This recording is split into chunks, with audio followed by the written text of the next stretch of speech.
first of all, should we address the yellow elephant in the room? I do, yeah. I noticed it straight away. It looks really good. Thank you. They're so nice. And I wanted to ask you, less so for the interview and more just for curiosity, who picks the designs for the merch? So we're in like a bit of a phase at the minute. We used to use like one guy his like company was called Make North, and then we sort of had a few problems with him. So we're sort of like in between, like giving out different jobs to different types of people and seeing like what they can come back with, because we're trying to find like a solid designer at the minute. But at the minute it's like Chris and Benji do a lot of the design work and a few other people. Yeah, they're really nice. Like I just sat when I picked this one out, I just sat on the store just going, oh, which one do I pick? They're all so nice. So yeah, good job with the merch. Thank you. So how are you today? Yeah, I'm not too bad. I finished work a few hours ago, so Friday in it. So yeah, not too bad. Weather sucks, but yeah. Where are you based at the minute? Because up north is just awful. Yeah. It's like torrential rain at the minute. It's like tropical thunderstorm. So I live about 20 minutes away from Sheffield. Okay. Yeah. Yeah. So the rest of the boys like live near Leeds, and I live about 60 miles away. Okay. Yeah. Yeah. Because we're in Liverpool, and it's not quite as bad, I think, as it is in Sheffield, but it's also just like very grey, very dreary. Yeah. So not the best weather. I'm in my garage at the minute because like we're redecorating upstairs and stuff. And normally this garage is like there's light coming from everywhere, so it's normally really well lit. But today it's like super dark. I'm sorry. No, that's okay. I've the same thing. I've got the blinds open, light on, and I'm still just like it looks like I'm in a little dungeon. It's just so dark. But we are here to talk about the album. Yes. There's obviously I feel like there's just been so much anticipation surrounding your debut album. Everyone's just waiting for it. Like, how does it feel knowing you're 2 weeks away and people can finally listen to it? It still feels really surreal. All of it still feels really surreal. Yeah. Because like everything's happened so quick, do you know what I mean? So I'm really anxious for people to hear it, because like we finished it like nearly a year ago now, like 10 11 months ago I think, so we've been sitting on it for nearly a year.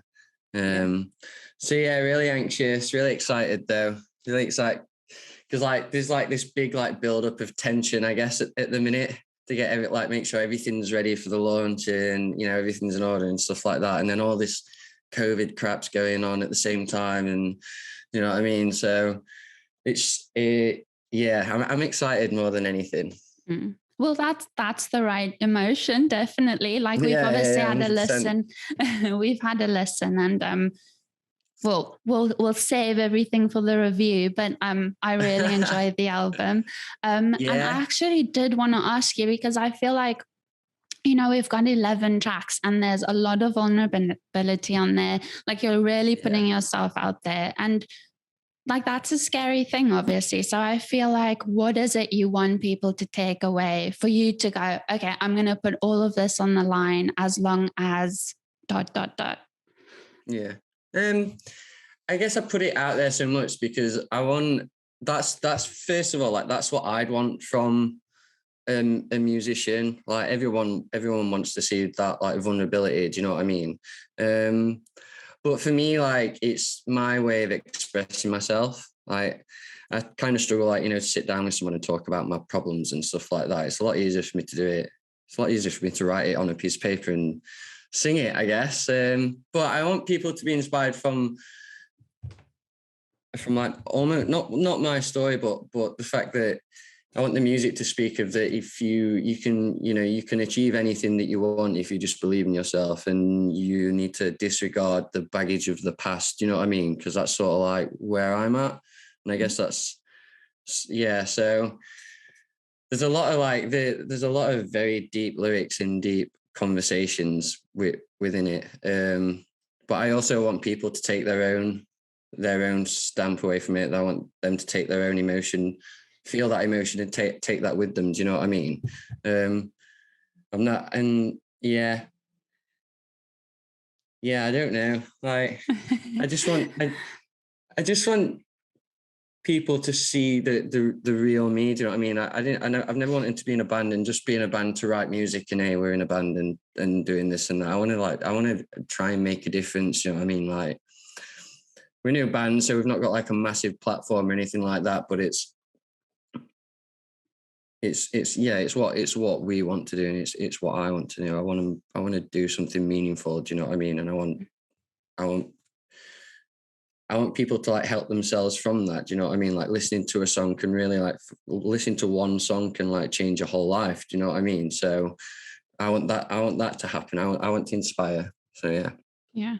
Well, that's interesting because I feel like that's what most bands are doing now. I think before, it used to be like, let's start a band, like just to start a band. Yeah. And now I feel like it is more of a creative process or like an outlet more than anything else. Like, if you are struggling with anything that you can't, like you were saying, you can't have that conversation, but you can use art to actually convey that message. So yeah, I think that's definitely a really good way to go about it. But that sort of leads me into the next question, because so you mentioned, which I will actually just read off, that The Only Ones was about losing something or someone because of your own actions, which I found a really interesting take, because I think most of the time when people talk about loss, they talk about either death or they talk about, someone leaving them and like causing them heartbreak. So I found you switching that on its head was a really interesting take. So why did you approach it that way specifically? So when I started writing the song, when I took the draft of the lyrics to The Boys, it was initially written about a friend of mine that I lost while I was on tour. And then like we have like this, we always do the same thing. Like, I'll take a draft and they'll try and like relate to what I'm trying to sing about, do you know what I mean? In their own personal way. And that's why I think we do so well when we write songs and stuff. And then like we talked about it, like, about like what it should mean and stuff like that. And I thought like it was a nice sentiment, but I think like I wasn't kind of ready to start diving deep into like that sort of conversation with anyone at the minute. So like we sort of tried to find different meanings within what I'd already written. And we sort of found that is like people write a lot of songs about losing people, but they only write about the death and this and that, but never think about like there's always some situations where someone walks out your life and, at least half of the time it could be your fault. Mm-hmm. And people don't reflect on their own actions, you know what I mean? And just make up excuses and, believe their own lies and stuff like that. So, yeah, I just don't think it's talked about a lot, that losing someone is also, it's not also a torture that you've lost someone, but it's also torture that it's running through your mind, like, what did I do? What have I done to make this happen? Sort of thing. So, yeah, I guess it was like a long road, that writing that song, like going from, well, I want it to be about this. And then I was like, well, it's a bit too soon, or it's a bit too hard hitting right now for that. So yeah, it sort of took that direction, and we thought it worked really well. I hope it did anyway. Yeah. Well, do you feel like that's the most personal song to you then on the album? That's an odd question. I think they've all got like a personal stamp to me. But there's a lot of stories in the album that aren't my stories. You know what I mean? A few of them are from The Boys. Yeah, I think Hopes and Dreams is probably the most personal to me, because that's I've like sort of wrote that song as a whole, like acoustic song, just about before I went to The Boys with it. Do you know what I mean? Like, I started writing it years ago and only finished a bit of the instrumentals, and then I stopped doing music for years. And then when I come back to it, I finished the instrumentals, but never did the lyrics. And that's what I took to the boys. And they were like, well, this can be worked on. So it was one of them songs that went into the like when we was writing the album, it was like, well, we're either going to use that song or we're going to use this song. And thankfully it was that song. But yeah, it's about like, I wrote it lyrically for my girlfriend, basically, who was going through a lot of stuff. And yeah. So again, it's just like to help me get stuff off my chest and stuff like that. So I guess that's why it means most to me. Yeah. And again, like, just if you think about writing honestly, like, I think that's always going to relate with someone, whether it's in the same way or not, but like having that honesty is definitely important in songwriting. But I kind of want to swerve away from the album just for a little bit, because you yourself mentioned that, you know, so much has happened so quickly for your band. And obviously, like, I don't want to go into this for too much, but you've had to change your name, which sucks. But were you surprised by the amount of support you still actually had after that? Like, did you at any point think you'd be affected, like you'd lose listeners? Well, I guess we knew that we'd be affected in some way or another, no matter what we did to, you know, to make that not the case. I mean, I know that, I mean, we still get messages now, like people not realizing there's like, I've heard of Caskets for a while, but never realized that it was Captives that changed the name. Do you know what I mean? So we're still getting a lot of those types of messages. So we knew that we'd lose listeners and players and stuff like that, but it is what it is. You know what I mean? Like, there's nothing we could do about it. When we like put the statement out, and the support we got was absolutely insane. You know what I mean? Like, proper out of this world, to be fair. And we was really nervous about putting that statement out, and, you know, obviously, you know, what might happen from it and stuff like that. But yeah, I think we did everything as well as what we could have done from that perspective. But yeah, the fans have been incredible, and there's not really been, we've not like noticed a drop in fan interaction or anything like that. We have a bit in like players and stuff, which, you know, isn't the most important thing to us. So yeah, it was thankfully much more of a smoother transition than we thought it would be. We thought it was going to be hell on earth, to be fair, but yeah, it was almost the opposite. It's worked out all right, hasn't it? I think I actually not long ago, I think I typed into Spotify, searched and accidentally searched for Captors, and you still came up, and I was just like, brilliant. Like, this is no way. No way. Yeah, that was really good. It was oddly satisfying for me to see that. But yeah. But okay, so fans, I want to talk about fans, because you launched your Lost Souls Club, which is a little bit of a community thing. Do you want to tell us a bit more about that? Yeah, so it's a community we've created on Facebook. It's free to join, do you know what I mean? Stuff like that. We thought that, you know, because our fan base is so interactive, like we get, you know, loads of comments on our players and stuff like that, and we're always getting good interaction on Facebook and Instagram. So we thought it'd be good to like create a community for all our fans to get together and just create like a safe place, do you know what I mean, for people to get to know each other, you know, people to open up if they want to. And it's also like we drop, you know, it's very active on their end, so we always want them to come up with as many ideas as they can for, you know, like music videos, merch, stuff like that, stupid things we could do that they'd want to watch, do you know what I mean? But we also put out like early video teasers and early merch designs and stuff on there as well. So yeah, come over and join the fun. Yeah, will do. So you mentioned, which I think is really valuable, is like you want to create like a safe space on there. Yeah. And why do you think that is so important, especially nowadays with like cyberbullying and things like that? Like you know, like not often a band creates a space that like fans can interact safely. Yeah. Well, I think because our our music is like, you know, on the emotional side and stuff like that, we get a lot of people reaching out to us. Do you know what I mean?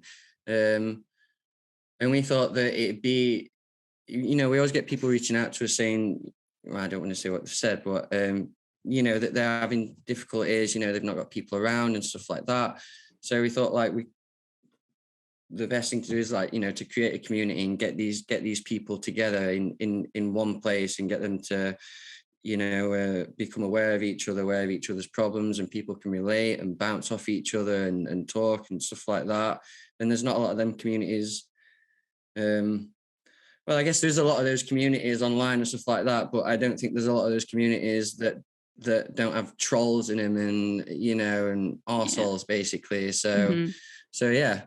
And I think, and I guess I never like, when obviously I'm nearly 30, so like Facebook and Instagram and stuff wasn't what it is now, you know, when I was, you know, growing up with all my problems and stuff like that. So I think back and think, man, if I had something like that to join, like,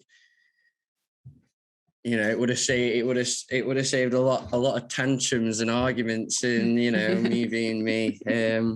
So yeah, I think it's definitely probably the most important thing we've done as a band, I guess, at the minute. Yeah. So yeah. I hope it goes strong.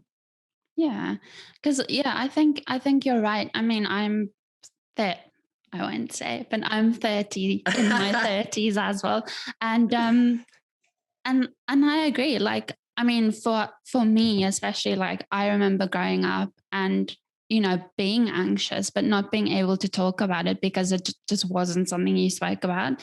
And especially now where people are coming out more and saying, you know, I'm not okay, and like, you know, the first place they're going to come out and say that is online. So you want to make sure that space is safe. So I think that's a really good effort from you anyway. Thank you. And then speaking of fans, we are getting back to live shows, and your first tour is in October with Normandy. Yes. Is that it? Normandy. How are you feeling? 1,000 Below. Stoked. I can't wait. By the time we get on stage on the first show of that tour, we'll have not played a gig in just over 2 years. So yeah, it's horrible. It's horrible. So yeah, really excited in the back of my mind about that. Like everything's so focused on the album sort of thing now, but yeah, like really, really stoked about it. The Normandy guys are proper nice guys as well. And 1,000 Below, like I've been listening to them since their like first EP. Which were like before I was in Captives. See? Oh no! Caskets. We'll edit that out. No, it's fine. I do it all the time. When I did that vinyl video for the socials the other week, like I kept saying Captives all the time on that. Took me ages. The thing is, it's because how long has it actually been since the change? Not that long. It's been like a few months now. 4 months, something like that. So probably I mean, you've gotten so used to it, yeah. Yeah, it's like on my brain. It's in my brain. Printed on my brain. Oh my gosh. Well, what was I gonna say? Oh, so would you say then that live shows is actually, because a lot of people are either like studio people, they like recording, or they like being on road. Which camp do you fall into? Live. Yeah. So right, I hate being in studios. I hate it. Well, I love it and I love being in a vocal booth doing what I do, but I hate being in studios because like sometimes I don't do very well with like stress and stuff like that. And there's a lot of like opinions being thrown about and stuff like that. Do you know what I mean? And like it just gets a bit too much for me. But I love it, like playing shows. It is for me. That's what it's all about. Do you know what I mean? Like that's what's the phrase? I just can't remember. But that's the main reason why I do it all. Do you know what I mean? Like to go out and play shows is the reason why I've gone through all this sometimes horrible long process of creating music and getting everything ready, and then that's the prize, you know what I mean, to go out on stage at the end of it all and play new songs and stuff like that. So yeah, for me it's about live shows 100%. I hate studios. Oh, no. But it is a necessary evil. Without it, you won't have the music for tour anyway. So Exactly. I wanted to ask you one more question, and that was about your nomination for Best UK Breakthrough, the heavy musicals. Just judging by your expression, like it's overwhelming, right? That's absolutely stupid. Like, I can remember I was sat in a park field with some of my mates, like chilling out. It was like Red Hot Day, and my manager called me and was like, "You're not gonna believe this." It was just like, she nominated for an award. I was like, what? This is insane. Like 300 people, I'm feeling everyone heard me. Like, it's absolutely ridiculous. The competition we're up against and all is fierce. So yeah, good luck to whoever wins. Yeah. Hoping it's me. Well, I can't be biased, obviously, but so that is basically all I wanted to ask you. So it's up to you now. Great. Is there anything else you wanted to say or, tell fans about? So just a big thank you to everyone that's already like pre-ordered our album and bought merch. It's coming out 2 weeks today. If you do pre-order the album on Banquet Records, and this is UK only though, you do get a secret code to an exclusive acoustic set we're doing on the 14th, sorry, which is the day after the album comes out. Tickets still available for the Norman tour as well. Come say hi, come chill.